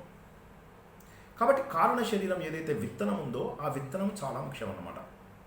ఆ విత్తనం ఏం చేస్తుందంటే, ప్రతి మనిషి యొక్క వెన్నెముక దగ్గర ఇలా పైనుంచి కింది వరకు షట్చక్రాలు అని ఉంటుందన్నమాట. వెన్నెముకను ఆవరించుకుని 6 చక్రాలు ఉంటాయి. ఈ పైన ఏదైతే మెత్తటి భాగం ఉంటుందో దాన్ని సహస్రారం అంటారు. చిన్నపిల్లలకి అది చాలా మెత్తగా ఉంటుంది. With that they were able to communicate with the God. వాళ్ళు ఆ సమయంలో భగవంతుడితో కమ్యూనికేట్ చేస్తూ ఉన్నారు. ఆ సమయంలో మనతో మాట్లాడరు, వారు మన విషయాలకు స్పందించరు. ఆ మెత్తటి భాగం ఏదైతే ఉంటుందో అది క్రమక్రమంగా గట్టిపడిన కొద్దీ మన వైపు చూస్తూ నవ్వడం ప్రారంభం అవుతుంది. ఆ సహస్రారం ఏదైతే ఉంటుందో, సహస్రారము మూలాధారం నుంచి అంటే మన కింద వెన్నెముక యొక్క కింది భాగం ఏదైతే ఉందో దాన్ని మూలాధారం అంటాము. మూలాధారము, స్వాధిష్టానము, మణిపూరకము, అనాహతము, విశుద్ధి, ఆజ్ఞ, వీటిని షట్ చక్రాలు అంటారు. మీరు ఏ పాపాలు చేసినా, ఏ పుణ్యాలు చేసినా, ఏ మిశ్రమ ఫలితాలు చేసినా ఈ కుండలిని చుట్టూ అవి చుట్టుకుని ఉంటాయి పాపపుణ్యాలు. ఈ పాపపుణ్యాలను ఎలా పోగొట్టుకుంటామంటే చక్కటి కర్మయోగం ద్వారా, చక్కటి భక్తి యోగం ద్వారా, చక్కటి జ్ఞానయోగం ద్వారా, రాజయోగం ద్వారా వీటిని పోగొట్టుకుంటాము. ఎప్పుడైతే ఈ పాపపుణ్యాలన్నీ క్లీన్ అయిపోతాయో అదే మోక్షం. ఇర్రెస్పెక్టివ్ ఆఫ్ ద రిలీజన్, మరోసారి జాగ్రత్తగా వినండి ప్లీజ్. మతంతో సంబంధం లేకుండా అందరికీ జరిగేది ఇదే. మీరు జీసస్ని కోరుకున్నా, అల్లాని కోరుకున్నా, రాముని కోరుకున్నా, ఏ దేవుని కోరుకున్నా భక్తితో కోరుకున్నది. భక్తికి భావన, కర్మలో ధర్మం, జ్ఞానంలో ఆలోచన. ఆ స్థాయికి మనము చేరుకున్నప్పుడు ఏమవుతాయంటే ఇవి క్లీన్ అవుతూ ఉంటాయన్నమాట. ఒక కర్మయోగం ద్వారా నేను కొన్ని పాపాలని క్లీన్ చేసుకుంటాను. పెద్ద పెద్ద పాపాలు ఇక్కడ అనాహతం దగ్గర, విశుద్ధి దగ్గర ఉంటాయి. అవి చకచక క్లీన్ చేసేసుకోవచ్చు. పెద్ద పెద్ద పుణ్యాల ద్వారా, మంచి విషయాల ద్వారా, వాటిని అనుభవించడం ద్వారా పాపపుణ్యాలని క్లీన్ చేసుకోవచ్చు. ఈ విధంగా ప్రతి విషయాన్ని క్లీన్ చేసుకున్న కొద్దీ ఏమవుతుందంటే మన లోపల పాపాలు పుణ్యాలు పోయి మనము మోక్ష సాధనకు అర్హత సాధిస్తాం. అందుకోసమని ఈ వెన్నెముకని స్ట్రైట్గా ఉంచాలి. కుండలిని శక్తి యొక్క ప్రసరణ సులభంగా జరుగుతుంది. మరొక్కసారి చెబుతాను, మన శరీరంలో మనకు కనిపించని షట్చక్రాలు ఒక సహస్రారము ఉంది. ఆ కుండలిని మూలాధారం నుంచి శక్తి ప్రసరించి సహస్రారంకి చేరుకున్నప్పుడు సహస్రారము ఛేదింపబడి మనకు మోక్షం వస్తుంది. అది జరగడం కోసమని మనం ఏం చేస్తామంటే కర్మయోగం ద్వారా, అంటే మంచి పనులు చేయడం ద్వారా పాపపుణ్యాలను కడుక్కోవచ్చు. భక్తి, భగవంతుడి పైన మనం చేసేటటువంటి యోగం ద్వారా పాపపుణ్యాలు కడుక్కోవచ్చు. జ్ఞానయోగం ద్వారా పాపపుణ్యాలను పోగొట్టుకోవచ్చు. రాజయోగమైనటువంటి ధ్యానయోగం ద్వారా కూడా అవి క్లీన్ చేసుకోవచ్చు. వాట్ ఎవర్ యూ డూ అక్కడే ఉంటుంది. ఒక పాపమున్నా అక్కడికే వెళ్తుంది, పుణ్యమున్నా అక్కడికే వెళ్తుంది. పాపం కరిగిపోయినా అదే క్లీన్ అవుతుంది, పుణ్యం కరిగిపోయినా అదే క్లీన్ అవుతుంది. That is the fundamental thing that you should remember in Hindu ధర్మ. ఇది ఫండమెంటల్ థింగ్ అన్నమాట. మనకు ఏది చేసినా కుండలినినే అవుతుంది. మీరు ఏ యోగం చేసినా అదే జరిగి తీరుతుంది. ఒక మంచి పని చేశాము, పేదలకు దానం చేశాము, కుండలిని దగ్గరే ఆ పుణ్యం ఉంటుంది. ఈ విషయాన్ని అర్థం మనం కొద్దిగా చేసుకోవాలి. అందుకోసమే మతంతో సంబంధం లేకుండా అందరూ కూడా చక్కటి ఆనందంగా ఉండడానికి కారణం అదే. ఎందుకంటే వారు చేస్తున్నటువంటి కర్మల ఫలితము ఆ కుండలిని ద్వారా వస్తుంది. నౌ కమింగ్ బ్యాక్ టు ధ్యానం. కాబట్టి ధ్యానయోగం ద్వారా కూడా ఇది అత్యంత సులభంగా ఛేదించవచ్చు, సాధించవచ్చు. ఎలాగా? ముందేమన్నాడు భగవంతుడు? మెత్తటి దర్భాసనం పైన మెత్తటి బట్టను కావలసినన్ని లేయర్స్ వేసుకుని మరీ ఎత్తు కానటువంటి ప్రదేశంలో కూర్చొని తర్వాత మననేం చేయమన్నాడు భగవంతుడు? వెన్ను నిటారుగా పెట్టి ఈ వెన్ను, మెడ, ముఖము అలా పెట్టి అలా కూర్చోండి. ఇంకా కదలద్దు, దిక్కులు చూడద్దు, ఎవరు వచ్చారు ఏంటి ఆలోచించద్దు. మన కర్మ ఏంటంటే ఆ మెడిటేషన్లో ఉన్నప్పుడే మనము పెండింగ్ పనులన్నీ జ్ఞాపకం వస్తాయి. అరే నేను ఇవాళ ఈ పని చేయాలి, ఇవాళ ఆ ప్రాజెక్ట్ సబ్మిట్ చేయాలి, ఇవాళ ఇక్కడ బయట ఏదో పర్సనల్ పని చేయాలి, ఇవాళ అఫీషియల్ అవన్నీ అప్పుడే జ్ఞాపకం వస్తాయి. అవి ఎలా హ్యాండిల్ చేయాలో తర్వాత తరగతిలో నేర్చుకుంటాము. ఇప్పుడు ఇవాళ ముందు ధ్యానం యొక్క పద్ధతి నేర్చుకుంటున్నాం. అప్పుడేమవుతుంది? ఇలా కూర్చున్నాం మనం. ఈ ముద్ర ఒక్కసారి చూడండి. భైరవి ముద్రలు. ఓకే, ఏది వేసినా కూడా తప్పులేదు. కొంతమంది చిన్ముద్ర వేస్తారు, జ్ఞానముద్ర వేస్తారు, ఆది ముద్ర వేస్తారు. ఏది వేసినా కూడా తప్పులేదు. మీకు ఏది సహజం ఉంటే అది. కొంతమంది ఊరికే ఇలా పెట్టేస్తారు తొడల మీద. ఓకే, ఎలా పెట్టినప్పటికీ కూడా ఇలా పెట్టుకుంటే లాభం ఏంటంటే మీకు ఆక్సిజన్ ఫ్లో కరెక్ట్గా ఉంటుంది. ఇలా పెట్టుకుంటే కాస్త కష్టం అనిపిస్తుంటుంది. ఇలా పెట్టుకున్నా సరిపోతుంది. ఇలా పెట్టుకుంటే మరీ మంచిది. చిన్ముద్ర త్రిగుణాలకు దూరంగా జీవుడు దేవుడిని సేవిస్తున్నాడు కాబట్టి ఇది అద్భుతం. సో ఇలా కూడా మీరు పెట్టుకోవచ్చు. లేదు నాలాగా నాకు మోస్ట్ కంఫర్టబుల్ నాకు భైరవ ముద్ర, నేను ఇలా పెట్టుకుంటాను. మెడ, కంఠము ఇది స్థిరంగా పెట్టుకోండి. ఏం చేయకండి, అంతే. ఒక నెల రోజుల పాటు ఇదే అభ్యాసం చేయండి, అంతే. కదలకండి. ఆలోచనలు వస్తాయా రానియండి, ఇంకేదైనా వస్తాయా రానియండి, కానీ కదిలారంటే మాత్రం గేమ్లోంచి అవుట్ అయిపోయారు. చిన్నప్పుడు మనకు ఒక గేమ్ ఉండేది కదా, నవ్వించడము. వాడు అవతల వాడు ఎంత నవ్వించడం మనం నవ్వకూడదు అనమాట. నవ్వామంటే ఆ గేమ్లో అవుట్ అన్నమాట. ఇప్పుడు ఈ ధ్యానంలో మీరు ఎప్పుడు అవుట్ అంటే, చిన్న కదలిక మీ బాడీలోంచి ఇట్లా కదిలినా కూడా అవుటే. కాబట్టి కదలకండి, అలా కూర్చోండి, అంతే. అలా కూర్చోండి. ఎన్ని రోజుల పాటు? ఒక నెల రోజుల పాటు ప్రాక్టీస్ చేయండి. శరీరం కదలకుండా ఉండడమే మీ గోల్. గాలి అవన్నీ తర్వాత రెండో స్టెప్లో తెలుసుకుంటాం మనం. ముందు అలా కూర్చోండి, కదలకండి. ఎంతసేపు కూర్చోగలరో చూడండి. మొదటి మెట్టు. రెండో మెట్టు భగవంతుడు ఏమంటాడు? ప్రాణాయామం ద్వారా. ఇది చాలామందికి తెలిసిందే. పూరకము, కుంభకము, రేచకము. పూరకము అంటే గాలిని పీల్చుకోవడము, కుంభకము అంటే ఇక్కడ ఆపడం కొద్దిసేపు, తర్వాత రేచకము అంటే గాలిని వదలడము. ఎలా చేస్తాం అది? ఇది చూడండి. ఈ 2 వేళ్ళు, ఇది బొటన వేలు, ఒక వేలు మీద ఇక్కడ ఒకటి, ఈ రెండింటిని ఇలా పెట్టాం. ఎడమ ముక్కు ద్వారా గాలి పీల్చుకోండి, లెక్క పెట్టుకోండి. లేదా ఓం నమో నారాయణాయ, ఓం నమ శివాయ, ద్రామ్ దత్తాయ నమః, మీ ఇష్టం ఏదనుకున్నా సరే అనుకొని ఇది ఇలా పీల్చుకోండి. ఇక్కడ మీకున్న ఉపదేశం బట్టి. ఏ ఉపదేశము లేకపోతే శ్రీరామ జయ రామ జయ జయ రామ, శ్రీరామ జయ రామ జయ జయ రామ, శ్రీరామ జయ రామ జయ జయ రామ, శ్రీరామ జయ రామ జయ జయ రామ పీల్చుకోండి. ఇక్కడికి వచ్చి 4 సార్లు 5 సార్లు ఆపండి. మళ్ళీ 6 సార్లు 7 సార్లు శ్రీరామ జయ రామ జయ రామ అనుకుంటూ వదిలేసేయండి ఈ ముక్కు మూసుకొని. మళ్ళీ కొద్దిసేపు గాలి బిగపట్టండి, మళ్ళీ పీల్చుకోండి. ఇది సులభమైనటువంటి ప్రాణాయామము, అనులోమ విలోమ ప్రాణాయామము. దీని ద్వారా నాడీ శోధన జరగడమే కాకుండా మీకు ఇక్కడ ధ్యాస ఎక్కువ ఏర్పడి ఏకాగ్రతకై తోడ్పడుతుంది. ఇది రెండవ మెట్టు. భగవంతుడు చాలా సులభంగా మనకిచ్చినటువంటిది ఈ ప్రాణాయామం ద్వారా చేయమని. ఇందాక చెప్పిన పోస్చర్ మెయింటెనెన్స్, మీ శరీరంలో సరిగ్గా మీరు బాడీని అంటే భగవంతుడు చెప్పినట్టుగా ఉంచడము, మెడని, కంఠాన్ని, వెన్నెముకని నిఠారుగా పెట్టడము, శరీరాన్ని కదల్చకుండా ఉండడము, దిక్కులు చూడకుండా ఉండడము.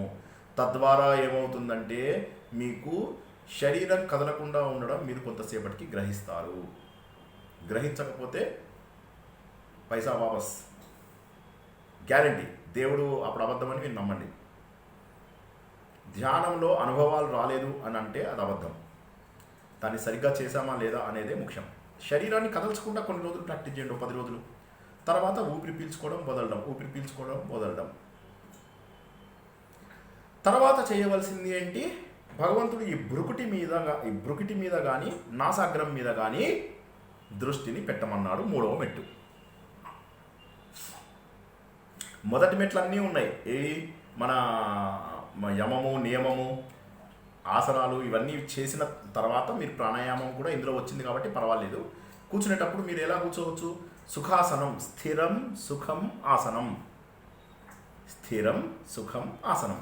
కాబట్టి చాలా కంఫర్టబుల్గా ఉండేలాగా కూర్చోండి. కష్టపడి మీరు పద్మాసనం పోజు పెట్టారంటే 5 నిమిషాల్లో ఆ ఆసనంలోంచి బయటకు వచ్చేస్తారు. సుఖాసనంలో కూర్చోండి, ఏం పర్వాలేదు. సుఖాసనం కూడా కష్టం అనుకుంటే కాళ్ళు కింద పెట్టండి. కండిషన్ ఒకటే ఏంటంటే కదలకుండా కూర్చోండి. ఆలోచనలు వస్తే రానియండి, రియాక్ట్ అవ్వకండి చాలు. వాళ్ళు ఇలా అన్నారు, వాళ్ళు అలా అన్నారు అనేటటువంటి ఆలోచనలు తెచ్చుకోకండి. వేరే ఆలోచనలు వస్తే రానియండి, వస్తూ ఉంటాయి, పోతూ ఉంటాయి. ప్రాణాయామం చేయొచ్చు. లేదా భగవంతుడు ఏమన్నాడంటే ఈ నాసాగ్రం పైన ఫోకస్ చేయమన్నాడు. చాలామంది కన్ఫ్యూజ్ అయిపోతారు. నాసాగ్రం అన్నాడు, ముందు 5వ అధ్యాయంలో బ్రుకుటి పైన ఫోకస్ చేయమన్నాడు. ఎందుకు అంటే ఇక్కడ ఫోకస్ చేయి, అక్కడ ఫోకస్ చేయి అనేది అక్కడ పాయింట్ కాదు. ఏంటంటే భగవంతుడు అనేది నిద్రపోకుండా జాగ్రత్తగా చెయ్యి అని. ఇప్పుడు నాసాగ్రం అంటే ఏంటో చూడండి. నేను ఒకసారి కళ్ళజోడు తీసేసా కదా, జాగ్రత్తగా చూడండి. ఇలా చూస్తున్నాను నేను. ఇక్కడ నాకు ఎదురుగా ఉన్నవి ఏం కనిపించడం లేదు. నిజంగా ఇప్పుడు నేను నా రికార్డింగ్ వీడియోలో ఎలా ఉన్నానో తెలియదు, మీకు కనిపిస్తున్న వీడియోలో ఎలా ఉన్నానో నాకు తెలియదు. Honestly I don't know. Okay, కూర్చున్నాను. ఓకే, నిద్రపోను. నేను నిద్రపోయే అవకాశం లేదు. అలా కళ్ళ ముందు మనకు కనిపించే విషయాల వల్ల మనకు డిస్టర్బెన్సెస్ అవుతాయి. ఆ డిస్టర్బెన్సెస్ అయ్యే అవకాశం లేదు. కళ్ళ ముందు కనిపించే విషయాల వల్ల మనం డిస్టర్బెన్స్ రాదు. కళ్ళు మూసుకుపోవడం వల్ల వచ్చే నిద్ర రాదు. దాన్ని లయ అంటారు. ఆ లయం రాదు. కాబట్టి అరమోడుపు కన్నులతో ఇలా ఈ ముక్కుకున్నానే చూస్తున్నాను నేను, చూడండి అలా అలా చూడమన్నాడు.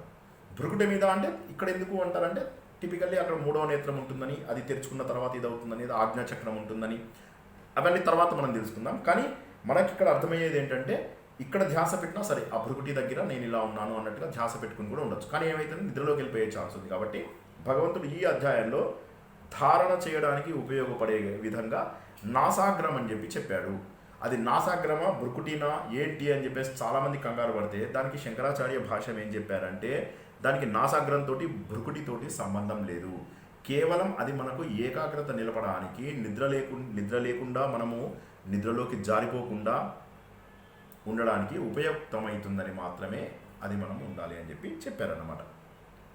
అప్పుడు ఏమవుతుందంటే ఇది మూడవ మెట్టు. అంటే మొదటి మెట్టు ఏమనుకున్నాము, మెత్తటి ఆసనం.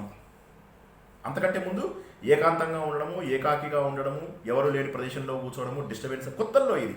తర్వాత ఎక్కడ కూర్చునైనా కూడా చేయగలం. ఇది ప్రారంభ దశలో సిస్టమేటిక్ వేలో వెళ్ళాలనుకున్న వాళ్ళకి మాత్రమే ఈ పద్ధతి.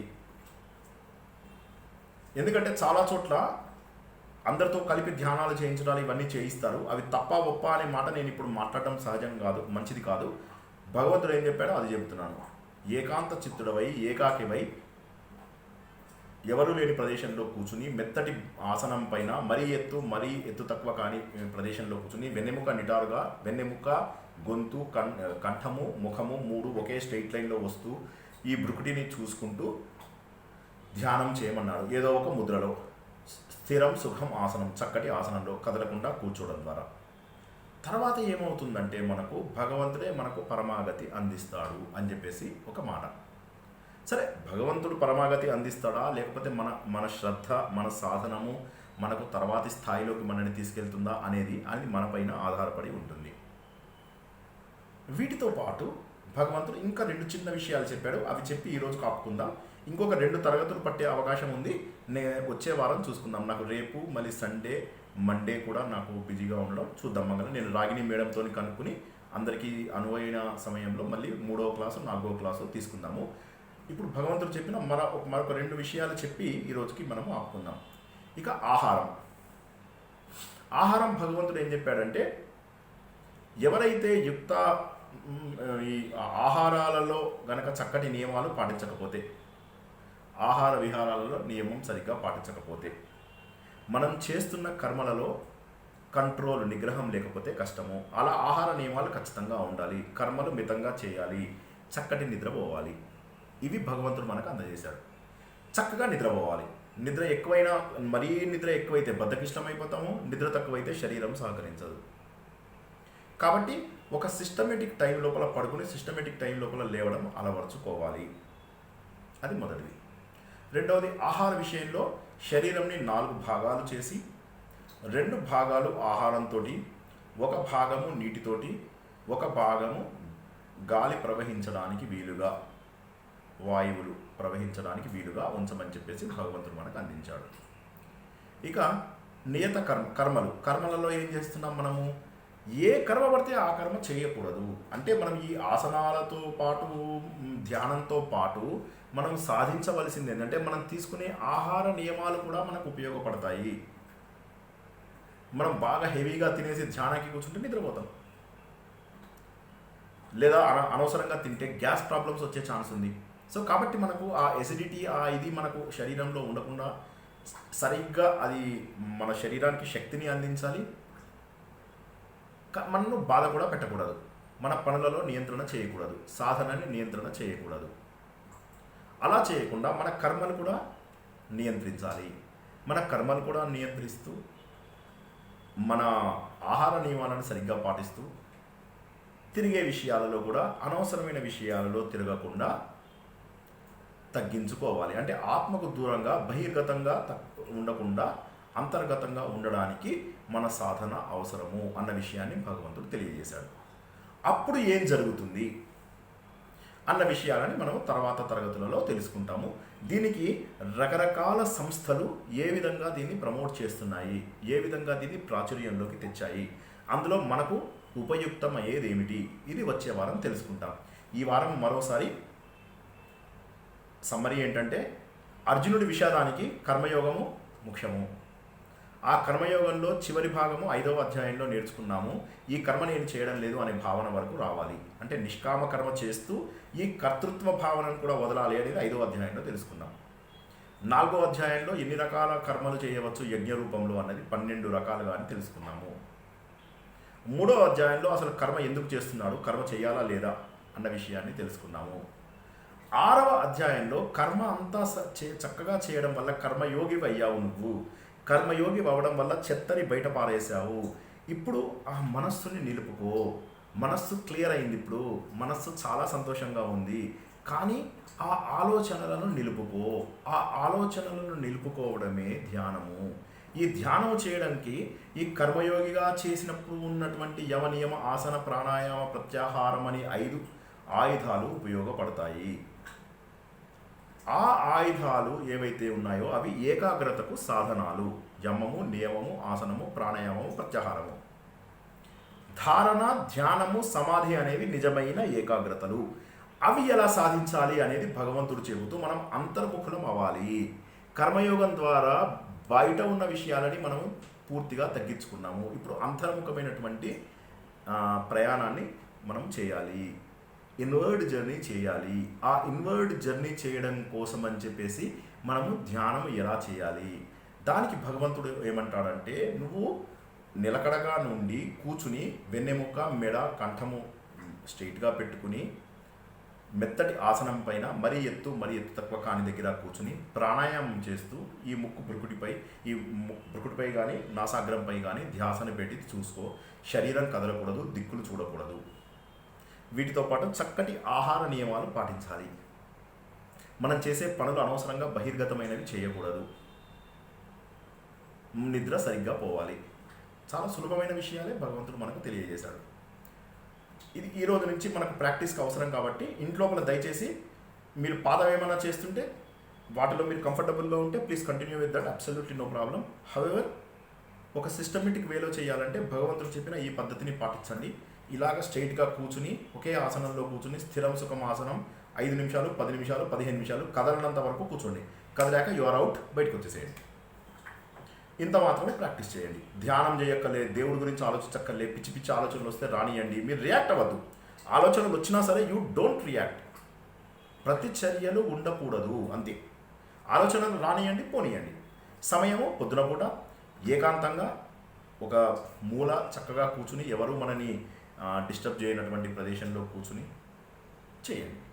కొన్ని రోజులు ఇది ప్రాక్టీస్ చేస్తే ఒక 10 రోజుల తర్వాత ప్రాణాయామంలోను, ఇంకొక 10 రోజుల తర్వాత భగవంతుడి నామం ద్వారాను, తర్వాత ఒకే విషయం పైన ఎలా చేయాలి ధారణ, తర్వాత ధ్యానము, తర్వాత సమాధి ఎలా చేయాలో భగవంతుడు మనకు తెలియజేశాడు. కాబట్టి ఆహార నియమాలు, నిద్రా నియమాలు, విహార నియమాలు అన్నీ కూడా మనము మన నియంత్రణలో ఉంచుకుంటూ భగవంతుడు మనకు అందించినటువంటి ఈ మార్గాన్ని సద్వినియోగపరుచుకుంటామని ఆశిస్తూ ఇప్పుడు ప్రశ్నోత్తరాలకు ఒక 10 నిమిషాల సమయం ఉన్నట్టుంది. ప్రశ్నోత్తరాలను తీసుకుందాం. ఆత్మసుఖము వీడి నీ ఆట కొరకు పాత్ర పోషణ చేసి సూత్రధారి, విశ్రమించేదని పాదమాశ్రయించి పరమ కరుణాంతరంగా శ్రీ పాండురంగ. జై శ్రీకృష్ణ. ఏమన్నా సందేహాలు ఉంటే అడగండి. సందేహాలు కానీ ఫీడ్బ్యాక్ కానీ ఇంకేదన్నా కూడా ఒకసారి తెలుసుకుందాం. హరే కృష్ణ. హరే కృష్ణ. హరే కృష్ణ. ఈ సాధన చేయకపోతే ముక్తి రాదంటారా? అంటే ఇది ముక్తికి దగ్గర. అంటే ముక్తి అనేది ఇందాక మనం అనుకున్నట్టుగా మనము కొన్ని రోజులుగా తెలుసుకుంటున్నాము. ముక్తి అంటే ఏంటి? వేటి నుంచి ముక్తి? బంధముల నుంచి ముక్తి. బంధముల నుంచి ముక్తి రావాలి అంటే అది ఒక జన్మలో రావచ్చు, 100 జన్మల్లో రావచ్చు, లక్షల కోట్ల జన్మలలో కూడా రాకపోవచ్చు. 432 కోట్ల సంవత్సరాలు అయితే ఒక కల్పంలో కూడా మనకు రాకపోవచ్చు. అంటే ఈ శరీరం నుంచి బంధాల నుంచి విడిపడము పాసిబుల్ అవ్వచ్చు, అవ్వకపోవచ్చు. కానీ ఒక జన్మలో చేసిన సాధన తర్వాతి జన్మలకు క్యారీ ఫార్వర్డ్ అవుతుంది. తర్వాతి జన్మలకు మనకి ఈ సాధన వెళ్తుంది. ఈ జన్మలలో ఎక్కడ ఆపామో తర్వాతి జన్మకు వెళ్తుంది. అయితే మనకు చాలా చోట్ల ఏంటంటే ఒక గురువు మనని ఉద్ధరిస్తాడు, వారు మన లోపల శక్తి ప్రవేశపెడతాడు. ఇవన్నీ కూడా ఏంటంటే మనకు నిన్ననే నేర్చుకున్నాము, ఉద్ధరేత్ ఆత్మనాత్మానం, ఎవరిని వారే ఉద్ధరించుకోవాలి. ఎవరో వచ్చి మనకేదో చేస్తారని కాకుండా మనని మనము ఉద్ధరించుకోవాలి. అందులో భగవంతుడు ఏం చెప్పాడు, చాలా సులభం, కర్మయోగం చేయమన్నాడు. కర్మయోగం చేయకపోతే మనకు వస్తుందా ముక్తి? భక్తి ద్వారా వస్తుందా? వస్తుంది. కానీ ఆ భక్తికి మళ్ళీ మూల కారణం కర్మనే. కాబట్టి ఇవన్నీ చేయాలా అంటే ఇదొక సిస్టమేటిక్ వే. పూర్వజన్మ సంస్కారం ఉన్న వాళ్ళకి ఇవి బహుశా అవసరం ఉండకపోవచ్చు. పూర్వజన్మలో వారు అదే ఈ స్థాయిని చేరుకున్నట్టయితే వారు ఈ జన్మలో 10 సంవత్సరాలకే మోక్షం సాధించగలిగే అవకాశం ఉంది. ఇప్పుడు మీ ప్రశ్న కొనసాగించండి, ఏదో అనబోతున్నారు. అది ఇప్పుడు పూర్వజన్మ సుకృతం అంటాం కదా స్వామి. అవును. ఇప్పుడు ఈ జన్మలో ఏమేమో అనుకుంటాం, నేను అట్లా చేయాలా ఇట్లా చేయాలని, కానీ సింపుల్ పని కూడా నడవనే నడవదు, అది జరిగేదేమి. అవును. సో దీన్ని కూడా మనం ఏమనుకుంటాము, నాకు యోగం లేదేమో, పూర్వజన్మలో నాకు ఇది కాలేదేమో అట్లా అని అనుకుంటాం. అవును.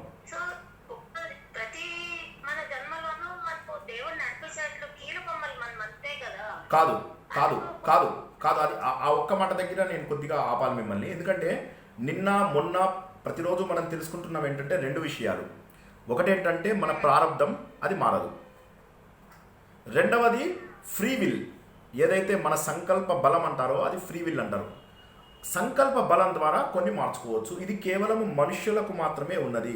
భగవంతుడికి మనము కీలు బొమ్మలము కాదు, మన కర్మలకే మనము కీలు బొమ్మలము. భగవంతుడికి మన పాపపుణ్యాలతో మన కర్మలతో సంబంధం లేదు. భగవంతుడు కేవలము మన కర్మని మనం అనుభవించేలాగా మాత్రమే చేస్తాడు. భగవంతుడు 1,00,000 సార్లు భగవద్గీతలో మిగతా గ్రంథాలలో చెప్పింది ఏంటంటే, నేను కర్మ ఫల ప్రదాతని, మీ కర్మల యొక్క ఫలితాలను మాత్రమే మీకు ఇస్తాను. అయితే సంకల్పం మన బలం ద్వారా, అంటే ఫ్రీ విల్ ద్వారా మనం కొన్ని కొత్త పాపములు, కొత్త పుణ్యములు, కొత్త సాధన చేసుకునే అవకాశము మనుష్యులుగా మనకు ఉన్నది. కాబట్టి వచ్చిన పని యొక్క ఫలితాలు మనం ఎంత కష్టపడి మనం అనుకున్నవి రాకపోయినా అవి వదలాలనే కదా ఇంతవరకు మనం నేర్చుకున్నది కర్మయోగంలో. కర్మయోగంలో ఫలితం గురించి ఆలోచించకూడదు అన్న విషయమే కదా మనం నేర్చుకున్నది. భగవంతుడే చెప్పాడు, నువ్వు అనుకున్న ఫలితం రాదు అన్న విషయం భగవంతుడే చెప్పాడు. కర్మణ్యే వాధికారస్తే మా ఫలేషు కదాచన అన్న విషయం భగవంతుడే చెప్పాడు. నువ్వు అనుకున్న ఫలితాలు రావు, వస్తే నువ్వు అదృష్టవంతుడివి, ఎందుకంటే అది నీకు రాసి పెట్టింది కాబట్టి వచ్చింది. కానీ కొన్ని విషయాలలో సంకల్ప బలం ద్వారా మన సాధన చేసుకోవడము భగవంతుడు మనకు చేసుకోమని చెప్పలేదు. మనకు పుస్తకాలు అందించి చేరుకోమన్నాడు. బాబు, నీ ప్రారంధ కర్మలు ఇవి నువ్వు అనుభవించాలి. ఇగో ఇక్కడ నీకు స్టెప్స్ ఉన్నాయి, నీ ప్రారంధ కర్మను అనుభవిస్తూ నువ్వు బాధపడకుండా ఉండాలి.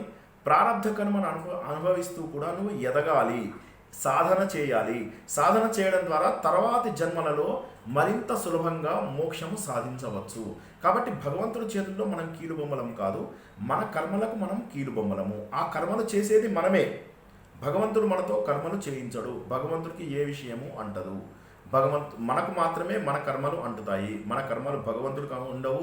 భగవంతుడికి మన మీద శత్రుత్వం లేదు, భగవంతుడికి మన మీద ప్రేమ లేదు.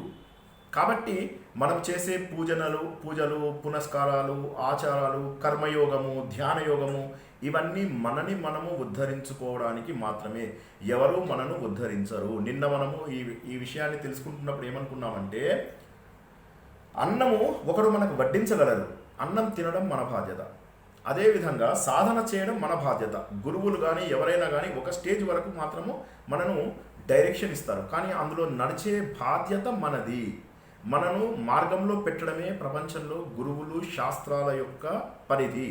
కానీ ఆ మార్గంలో నడిచి మనము బాగు చేసుకోవడం అనేది ఉద్ధరేత్ ఆత్మ నాత్మానం, మనమే ఉద్ధరించుకోవాలి. కాబట్టి సాధన చేయండి, ఫలితాలు తప్పకుండా కనిపిస్తాయి. చూడండి, సాధన చేసి చూడండి, తప్పక ఫలితాలు కనిపిస్తాయి. అద్భుతమైనటువంటి ఫలితాలు కనిపిస్తాయి. ఇవి కర్మలతో వచ్చే ఫలితాలు కాదు, ధ్యానంతో ఇంటర్నల్గా మనం చేసే జర్నీ వల్ల వచ్చే ఫలితాలు తప్పకుండా ప్రతిరోజు మనకు కనిపిస్తున్నాయి. ఆ కనిపించడం వల్లే మనం రాత్రి అద్భుతంగా నిద్రపోగలుగుతున్నాము. ఆ నిద్రపోతున్నప్పుడే విశ్వ చైతన్యాన్ని స్వీకరిస్తున్నాము. ఏ వ్యక్తి అయినా ఏ సుఖాన్నైనా కొంతమందికి నచ్చచ్చు, కొంతమందికి నచ్చకపోవచ్చు. కానీ నిద్రాసుఖం నచ్చని వాడు ఉంటాడా? ఆ నిద్రాసుఖానికి సుమారు సమానమైనటువంటిదే ఈ యోగ నిద్ర. జై శ్రీకృష్ణ. సాధన చేస్తే తప్పకుండా తెలుస్తుంది. Hare Krishna. Thank you. Thank you.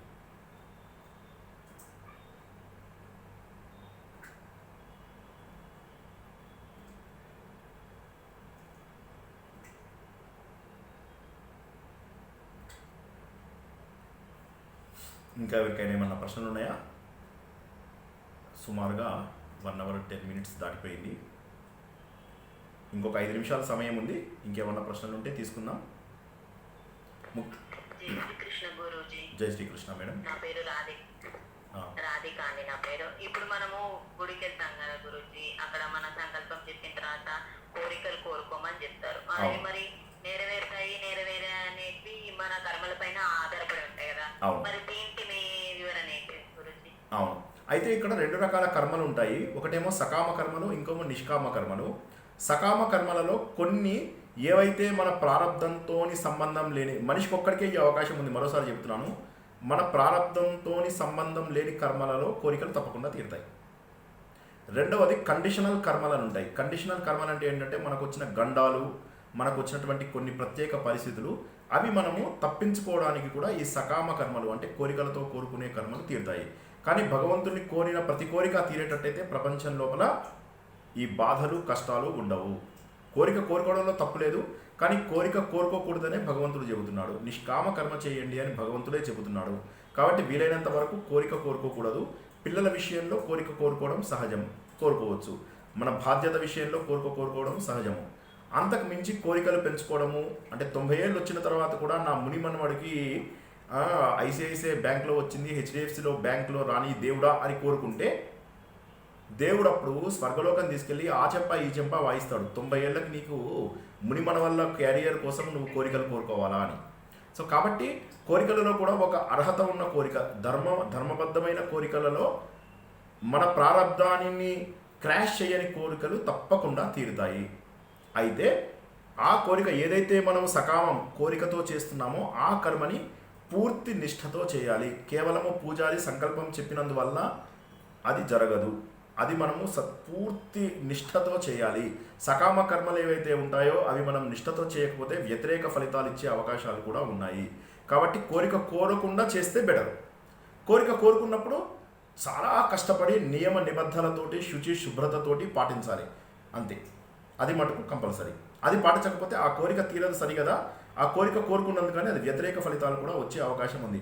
అందుకే బ్రాహ్మణులు ఏం చేస్తారంటే, అంటే బ్రాహ్మణులు అంటే మాలాంటి వాళ్ళు కాదు, గుడిలో పూజారులు, వాళ్ళు ఏం చేస్తారంటే, పురోహితులు వాళ్ళు ఏం చేస్తారంటే సర్వం శ్రీ కృష్ణార్పణమస్తు అని చెప్పి వాళ్ళే క్లియర్ చేస్తారు. ఒకవేళ ఏదైనా జరిగినా దేవుడికే పోని, చెడు ఫలితాలు మాకు రాకూడదు దేవుడా అని. అందుకే మీరు చూడండి, ఏ పూజ జరిగినా కాయనే వాచ మనసేంద్రియర్వ అదొకటి, తర్వాత మంత్రహీనం భక్తిహీనం క్రియాహీనం జనార్దన అది ఉంది కదా, అది. ఇవి ఎందుకు చదువుతారంటే మళ్ళీ మనం ఏమైనా తప్పులు చదివితే మనకు వస్తాయి. ఎందుకంటే పురోహితులు కూడా సరిగ్గా చదివారో లేదో, స్వరమంత్రాలు సరిగ్గా చదివారో లేదో, మీరు నియమనిష్టలతో ఉన్నారో లేదో, మీరు భక్తితో శ్రద్ధలతో చేశారో లేదో, ఇన్ని రకాల ప్రాబ్లమ్స్ ఉన్నాయి. కాబట్టి కోరిక సకామ కర్మలు తీరే అవకాశాలు చాలా తక్కువ. జై శ్రీకృష్ణ.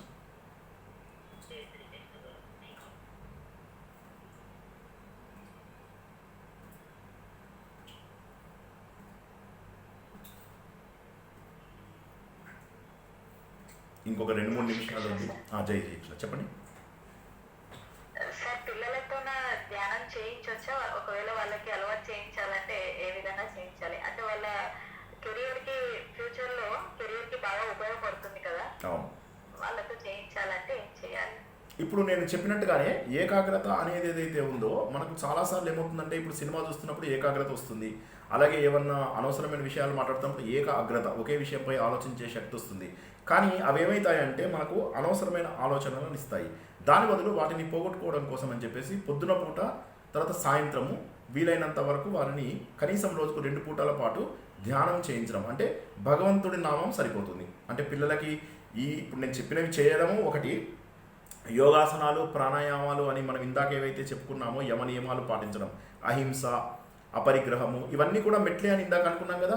అహింస, హింస చేయకూడదు, అసత్యం ఆడకూడదు, అపరిగ్రహము వేరే వారి వస్తువులను స్వీకరించకూడదు, అస్థేయము వేరే వారి వస్తువులపైన ఆశ ఉండకూడదు, బ్రహ్మచర్యము, ఇలాంటివి కొన్ని అంటే ధర్మబద్ధమైన జీవితం మాత్రం పిల్లలతోటి చేయించగలము. వాళ్ళని యోగులుగా మనం చిన్నప్పుడే మార్చలేము, వాళ్ళకి ప్రారంభంలో ఉంటే తప్ప.